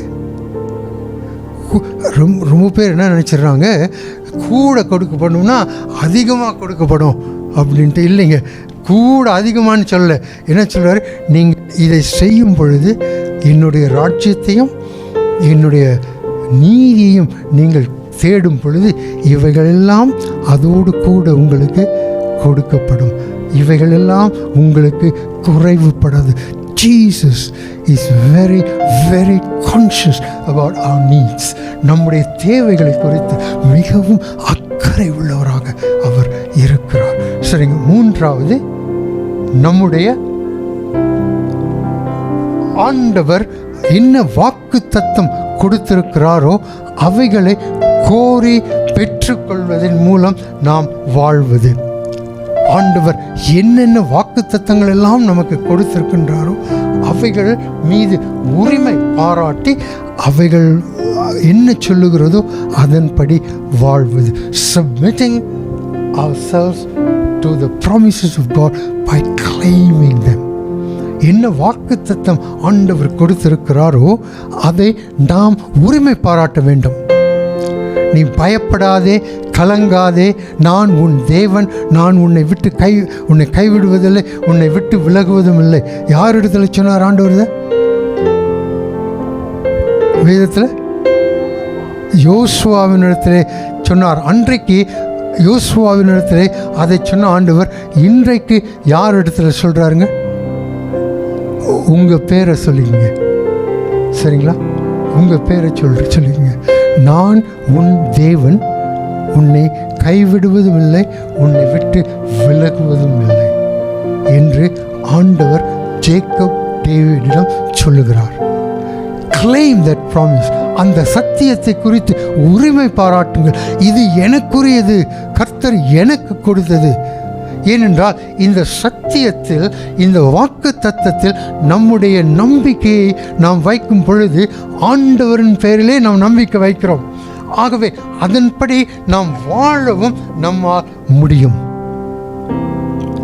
ஏனென்றால் ரோமர் 8ஆம் அதிகாரம் 15-16 பார்த்தீங்கன்னா, நாம் மறுபடியும் பயப்படுகிறதற்கு அடிமைத்தனத்தின் ஆவியை பெறவில்லை, அப்பா பிதாவே என்று கூப்பிட பண்ணுகிற புத்திர சுவிகாரத்தின் ஆவியை பெற்றிருக்கிறோம். பரிசுத்த ஆவியானவர் தாமே நம்முடைய ஆவியுடனே கூட நாம் தேவனுடைய பிள்ளைகள் என்று அவர் சாட்சி கொடுக்கிறார். இந்த வசனத்தை மட்டும் நீங்க என்றைக்குமே மறந்துடாதீங்க. ரோமர் 8ஆம் அதிகாரம் 15-16 ஃபவுண்டேஷனல். நம்முடைய விசுவாசத்திற்கும் நம்முடைய விசுவாச ஜீவியத்திற்கும் அடிப்படையே இந்த ஒரு வசனம். நாம் பயப்படுகிறதற்கு அடிமைத்தனத்தின் ஆவியை பெறவில்லை, புத்திர சுவிகாரத்தின் ஆவி. அதாவது ஆண்டவர் நம்மை தத்து எடுத்திருக்கின்றார். நாம் தேவனுடைய பிள்ளைகள் என்று பரிசுத்த ஆவியானவர் நம்முடைய ஆவியுடனே கூட சாட்சி கொடுக்கிறார். ஐயா, நீங்கள் சொல்கிறது கேட்கறதுக்கு நல்லா இருக்கு, அது உண்மையிலேயே நடந்துச்சுன்னா எவ்வளவு நல்லா இருக்கும். நீங்கள் அப்படி நினைக்கலாம், ஆனால் நடக்காது என்று யாரும் சொல்ல முடியாது. ஏனென்றால் இது ஆண்டவருடைய வாக்கு தத்துவம். மூன்றாவது பார்த்துட்டோம். கடைசியாக cultivate a life of prayer, praise and thanksgiving. prayer, ஜெபம், பிறகு praise, துதி, நன்றி செலுத்தல். இப்படிப்பட்ட ஒரு வாழ்க்கையை உங்களுக்கென்று அமைத்துக் கொள்ளுங்கள். கல்டிவேட், அப்படி உங்கள் வாழ்க்கையில் அது ஒரு அனுபவமாக மாறட்டும். ஜெபம், அப்புறம் தேங்க்ஸ், ப்ரைஸ், துதி, அப்புறம் நன்றி செலுத்துதல். சரிங்களா? இதைத்தான் நம்ம பார்க்குறோம் இல்லைங்களா? அப்போஸ்தலர் 16 25 34 வரைக்கும் நீண்ட பாகம். ஆனால் அங்கே என்ன நடக்குதுங்க? எப்படிப்பட்ட சூழ்நிலையில் பவுலும் சைலாசும் இருக்காங்க, சீலாவும் இருந்தாங்க? சிறைச்சாலையிலே அடைக்கப்பட்டார்கள். அடைக்கப்பட்டது மட்டுமல்ல, அவங்க கால்களும் கைகளும் எங்கே கட்டப்பட்டுருந்துச்சு? சங்கிலினால் கட்டப்பட்டுருந்துச்சு. என்ன செஞ்சுக்கிட்டு இருந்தாங்க? ஆண்டவரே, ஏன் சுவாமி எனக்கு இந்த ஒரு சோதனை, ஆண்டவரே நாங்கள் உங்களுடைய பிள்ளைகளாச்சே, ஏன் சுவாமி எங்களுக்கு இந்த சோதனை என்று சொல்லி முறையீடு செய்து கொண்டிருந்தார்கள் இல்லைங்களா? They were complaining to God why they had to go through this. ஆண்டவருடைய பிள்ளைகளுக்கு அந்த மாதிரி நடக்கலாமா? ஏன்னா அவங்க ஊழியத்துக்காக தான் போயிருந்தாங்க இல்லைங்களா? என்ன நடந்துச்சுங்க? என்ன செஞ்சுட்டு இருந்தாங்க பவுலும் சீலாவும்?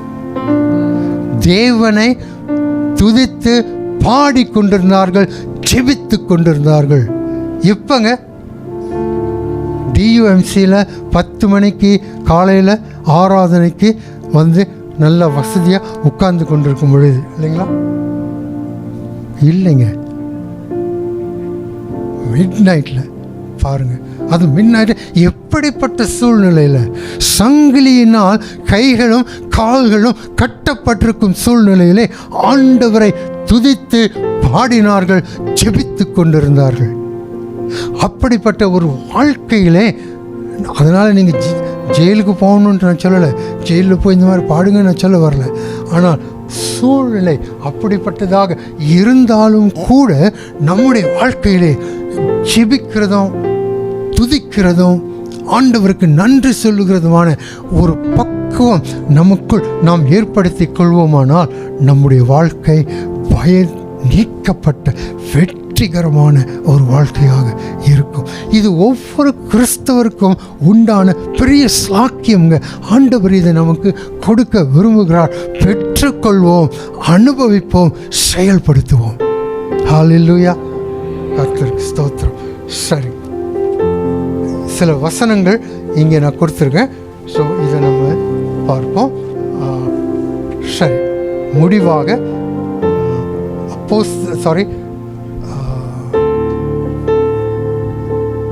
எக்லீசியாஸ்டிஸ் 12ஆம் அதிகாரம் 13ஆம் வசனத்தை வாசிச்சிருங்க யாராவது.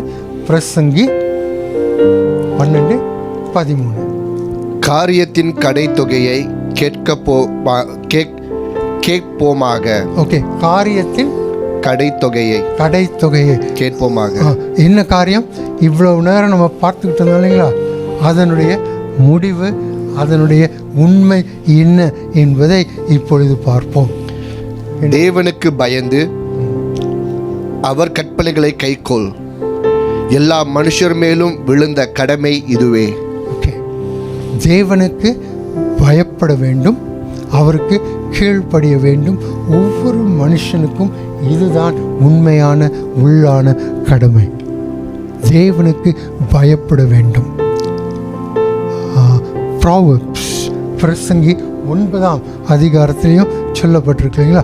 கர்த்தருக்கு பயப்படுகிறதே ஞானத்தின் ஆரம்பம். ஞானத்தின் ஆரம்பம். ஆகவே கர்த்தருக்கு பயப்படுவது என்பது என்ன அர்த்தம்? கர்த்தர் யாரா முதலில் சொன்ன அவர் யார் என்பதை நாம் அறிந்து கொள்ள வேண்டும்.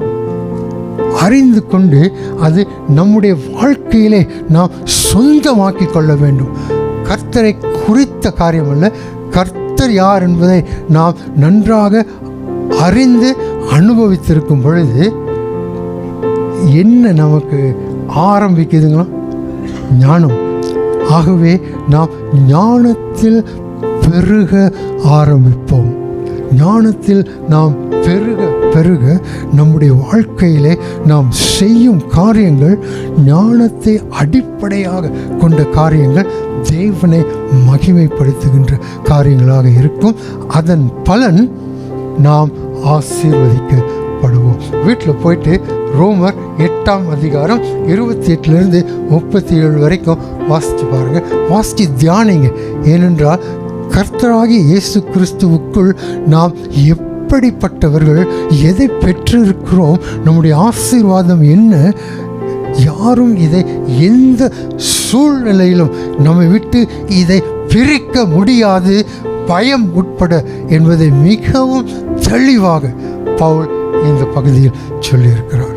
ஆண்டவர் தாமே இந்த பயம் வரும் எந்த சூழ்நிலையிலும் நாம் அவருக்கு உண்மை உள்ளவர்களாக, அவருடைய சமாதானத்தை பெற்றவர்களாக, என்னுடைய சமாதானத்தை விட்டு சொல்லுகின்றேன், உலகம் கொடுக்க முடியாததும் எடுத்து கொள்ளக்கூடாததுமான என்னுடைய சமாதானத்தை நான் உங்களுக்கு கொடுக்கிறேன் என்று ஆண்டவர் சொல்லுகிறார்.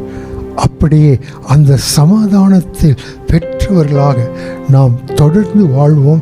இன்னும் அநேகர் இந்த ஒரு சாட்சியான உங்களுடைய வாழ்க்கையின் மூலமாக தேவனுடைய ராஜ்யத்தில் சேர்க்கப்பட வேண்டும். ஆண்டவர் உங்களை ஒரு கருவியாக பயன்படுத்த நாம் ஒப்பு கொடுப்போம். ஜெபிப்போம். ஆண்டவரே, பயம் எங்களை அநேக சமயங்களில் சூழ்ந்து கொள்கிறது சுவாமி. எங்களுடைய அன்றாட தேவைகள் சந்திக்கப்படுமா? எங்களுடைய வருங்காலம் எப்படி இருக்கும்? என்னுடைய பிள்ளைக்கு திருமணம் நடக்குமா? என்னுடைய பிள்ளைக்கு வேலை கிடைக்குமா? நான் இப்பொழுது செய்கிற வேலை நீடித்து இருக்குமா? அல்லது மற்றவங்களுக்கு அது போயிடுமா என்று சொல்லி பல விதமான காரணங்களினாலே நாங்கள் பயப்படுகிறோம். ஆனாலும் ஆண்டவரே, பயம் ஆண்டவரிடத்திலிருந்து வருகின்ற ஒன்று அல்ல.